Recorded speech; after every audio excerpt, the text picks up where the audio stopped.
2025 ಆಗಸ್ಟ್ನಲ್ಲಿ Peter daddy ವಿರುದ್ಧ ವಂಚನೆ ಪ್ರಕರಣ. ಸುಬ್ಬರಾವ್ ಎಂಬುವವರಿಂದ ಪುಲಕೇಶಿ ನಗರ ಠಾಣೆಗೆ ದೂರನ್ನು ಕೊಡಲಾಗಿತ್ತು.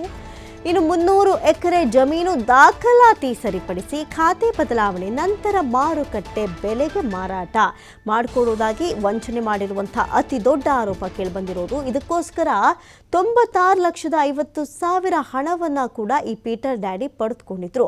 ನಂತರ ಕೆಲಸ ಮಾಡಿಕೊಡದೆ ವಂಚನೆ ಮಾಡ್ಕೊಂಡು ಹೋಗ್ತಾ ಇದ್ರು. ಏನಾದರೂ ಕೇಳೋಕೆ ಹೋದ್ರೆ ಅವ್ರ ವಿರುದ್ಧವೇ ಕಂಪ್ಲೇಂಟ್ ಅನ್ನ ಕೊಡ್ತಾ ಇದ್ರು, ಚೆಕ್ ಬೌನ್ಸ್ ಕೇಸ್ ಹಾಕ್ತಾ ಇದ್ರು. ಈ ಆರೋಪದಡಿ ಸದ್ಯಕ್ಕೆ ಕಮಿಷನ್ ಪಡೆಯುವ ಖಾತ್ರಿಗಾಗಿ ಚೆಕ್ ಅನ್ನ ಪಡೆದಿದ್ದ ಪೀಟರ್ ಡ್ಯಾಡಿ ನಂತರ ದೂರುದಾರ ವಿರುದ್ಧವೇ ಸುಳ್ಳು ಚೆಕ್ ಬೌನ್ಸ್ ಕೇಸನ್ನು ದಾಖಲು ಮಾಡ್ತಾ ಇದ್ರು. ಸಿಐಡಿಗೆ ವರ್ಗಾವಣೆಗೊಂಡಿದ್ದ ವಂಚನೆ ಪ್ರಕರಣ ಇದಾಗಿತ್ತು. ಹಾಗಾಗಿ ಸದ್ಯ ಸಿಐಡಿ ಆರ್ಥಿಕ ಅಪರಾಧಗಳ ಅಧಿಕಾರಿಗಳಿಂದ ದಾಳಿಯನ್ನು ನಡೆಸಲಾಗಿದೆ.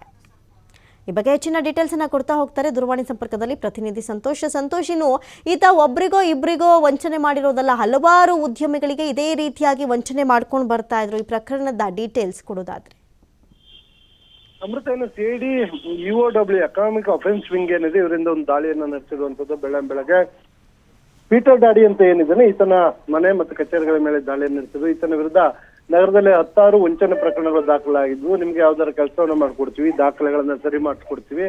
ಸೊ ದಾಖಲಾತಿಗೆ ಸಂಬಂಧಪಟ್ಟ ಹಾಗೆ ನಮ್ಮ ಸರಿ ಮಾಡಿಸಿದ ನಂತರ ಆ ಭೂಮಿಯನ್ನ ನಾನೇ ಮಾರಾಟವನ್ನ ಮಾಡ್ಕೊಡ್ತೀನಿ ಅಂತ ಹೇಳಿ ಅವರ ಬಳಿ ಈತ ವ್ಯವಹಾರವನ್ನ ಮಾಡುವಂಥದ್ದು. ಕಮಿಷನ್ಗಾಗಿ ಈ ಕೆಲಸವನ್ನ ಮಾಡ್ತಾ ಇರ್ತಾನೆ. ಆದ್ರೆ ದೊಡ್ಡ ಮಾಡ್ತಾನೆ, ಅಂದ್ರೆ 100 ಎಕರೆ 200 ಎಕರೆ ಈ ರೀತಿಯಾಗಿ ದೊಡ್ಡ ಮಟ್ಟದ ವ್ಯವಹಾರವನ್ನು ಮಾಡ್ತಾ ಇರ್ತಾನೆ. ಈ ಸಂದರ್ಭದಲ್ಲಿ ಅದಕ್ಕಾಗಿ ಕಮಿಷನ್ ಏನ್ ತಗೋಬೇಕು, ಈ ಕಮಿಷನ್ ನಿಮ್ಮ ಕೆಲಸ ಮುಗಿದ ಮೇಲೆ ನಂಗೆ ಹಣವನ್ನು ಕೊಡಿ, ಆದ್ರೆ ಅದಕ್ಕೆ ಮೊದಲು ನೀವು ನನಗೆ ನಿಮ್ಮ ಕಡೆಯಿಂದ ಚೆಕ್ ಗಳನ್ನ ಕೊಟ್ಟಿರ್ಬೇಕು, ಡೆಪಾಸಿಟ್ ಅನ್ನ ಮಾಡಿರ್ಬೇಕು ಚೆಕ್ ನ ನನಗೆ. ಒಂದ್ ವೇಳೆ ನೀವೇನಾದ್ರೂ ಕೊಡದೆ ಹೋದ್ರಿ ಅಂತೇಳಿ ಅದನ್ನ ಚೆಕ್ ಗಳನ್ನ ಇಸ್ಕೊಳ್ತಾ ಇದ್ದ. ಅದ ಕೆಲಸ ಮಾಡ್ಲಿಕ್ಕೆ ಖರ್ಚಾಗುವಂತ ಹಣವನ್ನ ನೀವೇ ಕೊಡ್ಬೇಕು ಅಂತ ಅವ್ರ ಹತ್ರ ಹಣ ಇಸ್ಕೊಂಡು ಏನು ಖರ್ಚು ಮಾಡ್ತಾ ಇದ್ದ. ಆದ್ರೆ ಕೆಲಸವನ್ನ ಮಾಡ್ಕೊಡ್ತಾ ಇರಲ್ಲ. ಏನಾದ್ರು ಅದನ್ನ ಕೇಳಲಿಕ್ಕೆ ಹೋದ್ರೆ, ಇಷ್ಟು ಹಣವನ್ನು ಕೊಟ್ಟಿದ್ಯಾ, ನೀನ್ ಕೆಲಸನ ಮಾಡ್ಕೊಟ್ಟಿಲ್ಲ, ಹಣವನ್ನು ವಾಪಸ್ ಕೊಡು ಅಂತ ಕೇಳಕ್ ಹೋದ್ರೆ ಅವರ ವಿರುದ್ಧ ಇನ್ನು ಚೆಕ್ ಅನ್ನ ಏನು ಇಸ್ಕೊಳ್ತಾ ಇದ್ದೆ ಒಂದು ಕಮಿಷನ್ಗೋಸ್ಕರ ಅಂತ ಮುಂದಿನ ದಿನಗಳಲ್ಲಿ.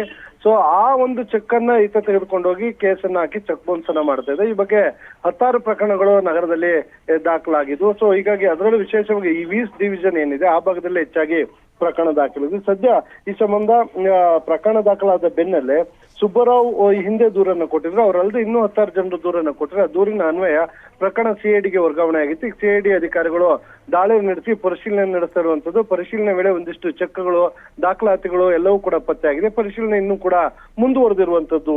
ಅಮೃತ. ಥ್ಯಾಂಕ್ ಯು ಸಂತೋಷ್ ಪಟೇಲ್ ತಮ್ಮೆಲ್ಲ ಮಾಹಿತಿಗಾಗಿ.